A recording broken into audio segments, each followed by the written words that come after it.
Hi, everybody. It's Hutchence from Massive Corporation here. So recently I was interviewed by a student from NAIT, the Northern Alberta Institute of Technology in Edmonton, Alberta, um, about business of contracting work for game development. So they're a business student, and they were wondering about how the game industry uses contract workers to make things happen. So they sort of stumbled across me online, so I gave them the interview to try and help provide them some information about this. Realized that, yeah, there's not a lot of information out there about how to be a contract worker or what that's like, or are those opportunities there.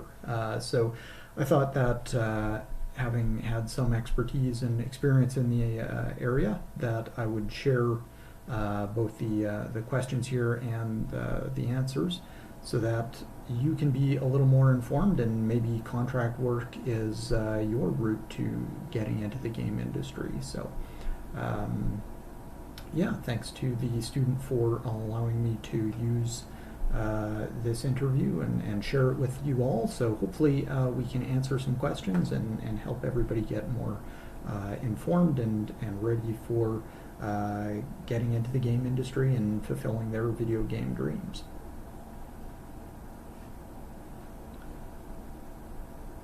So the pre-interview sort of process here, the preamble, sort of realized, they were having a lot of trouble finding someone within the industry to talk to about this stuff. So, admittedly, the industry can be very hard to get into. Um, Something like this, whenever there's legal and financial stuff, it can be really hard getting answers out of anybody, anywhere, for anything. So they were having a lot of trouble. So really happy to help out and give them some inside information and some perspective, so they can use this in their course. But of course, we want also everybody to be able to use this to work with the industry. As a small developer, we're fairly dependent on having the flexibility of contract work to make some small projects happen. So hopefully we can grow our resources, grow those projects, get stuff out, and have enormous amounts of money that we can eventually spend on great salaries and whatnot. But really, contract work is a great way industries sort of grow. So good to help get this information out there. The student was working on a group project, so they had a few students working together trying to work on this, talking about the business models involved in contract work in the game industry, but none of them had any experience with the industry, which of course not hugely surprising when you're still in college. So yeah, we sort of start there and work our way on. So I'm in a business modeling class, and I picked video game asset development, like kind of contracting it for studios who maybe don't, like indie studios who don't have the manpower or the expertise to do certain things. So if they're not good at audio, we do that type of thing. Does that make sense? 'Cause we couldn't find any info on if this is happening or not. We didn't know if it's like we thought, everybody's got this pipe dream of just having an in-house studio. So we're like, is this a thing? Like, I feel like this is a thing, but we don't actually know. So basically, the question, does contract work exist in the game development industry? Absolutely. It is a huge part of the industry, particularly for indies, but absolutely across the board, every continent, every size of business here. So, um, personally, with Massive and my former companies, I have done contract work. I have hired contract workers for art, music, sound, programming, and even some production assistants. So Yeah, it ranges across the board. Whatever your skill set is, right? There are contracts out there for it. Designs may be a little harder than most, but um, art certainly huge. Music, almost always. Very few studios can afford a full-time, salaried musician on staff, right? It doesn't come up nearly as much as, programming. So definitely some skews in the market for what's more available, but it's definitely a huge part of the industry. As an indie developer in particular, contract work allows us to stay flexible and only make small term commitments. The big problem is when you're pre-income as a business, how the heck do you pay anybody anything? Well, it's pretty rough, right? So you're pulling out money out of your salary, you're pulling money out of your savings to try and make stuff happen. So you don't have much to work with. You really want to be able to stay on a set budget. So set contracts can be a really good way to get those small businesses started up. So contract work huge for indies. Also, because an indie is going to be a naturally smaller organization, there's a lot less likely chance that all of the skills you need to put out a product are going to be on the team, right? I have absolutely no musical talent whatsoever, so I'm absolutely dependent on other people providing music now, whether that's contract or hopefully someday, salary. Without that, I would have silent video games, which are not likely to sell very much. So, huge part of it. And for me, it also means that if I can just get a set song for a price, then I know I can budget that really easily, and that's a huge help for any kind of small business, right? So, definitely a big thing. Contract work, you can also, the other sort of side of it is contract work gets you immediate, developed, custom made stuff.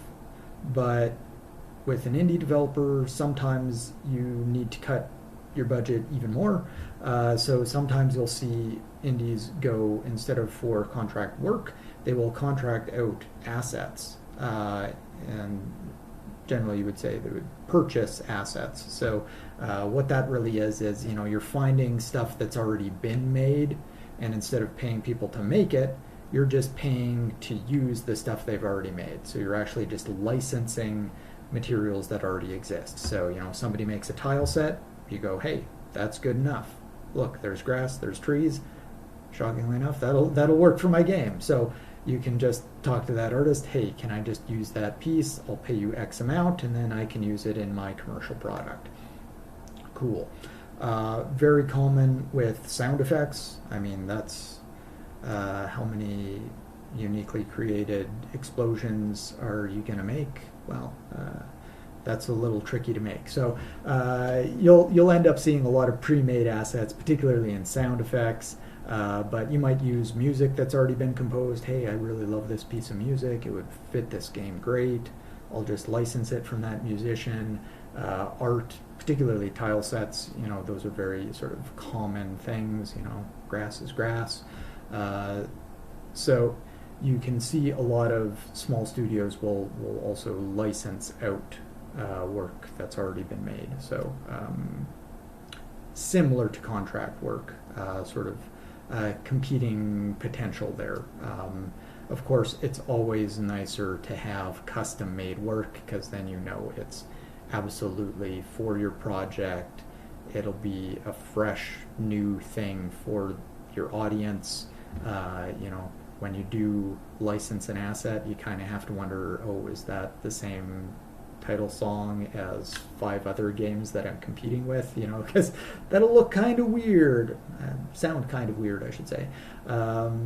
So there's definitely a preference towards contract and custom work over just licensing assets, but the reality is, indies are broke. So the cheap option is still on the table for a lot of people. So Um, so one of the questions we had is how big of a studio can it get before they start just doing everything in-house? So obviously, I just phrased a lot of those answers in terms of small indie studios, right? So how big do studios get before they don't do contract work and it's all just in-house? The shocking answer is never. There's never been a company so big that it never used contract workers. So even places like Blizzard, Activision, EA, they still bring people on contract. Um, there's never a point where a company is simply so big it can always do anything it could ever want. There's always going to be little niche projects where there's some specialty knowledge, or there's just this sudden crunch of need that, oh, we need more artists to make sure we hit this deadline. We can just bring some people in for a month or two, and they can blast out some of these assets. There's always scenarios like that. So no matter how big a company gets, there are still opportunities with contract work. So yeah, I've known friends that have worked for very very large projects that, yeah, they just jumped in, do like a 3 month term, blast out a whole bunch of assets so that that game can hit its deadlines, and there you go. Then they move on. They've got some cool portfolio experience, and the company has what it needs. So yeah, that flexibility of just instant growth and tackling whatever problems you want and finding whatever skill set you want, it's always valuable. So studios can never be too big. That flexibility is just so useful, and it really helps people scale to the project, to the work they have to do right then, right? So um, particularly with companies that do contract games, so like licensed games, oh, I'm going to do a game for Disney, or whatever it is. Um, you need to hit deadlines pretty tight with those licensed products generally, so you'll often see contracts to really support those deadline based projects.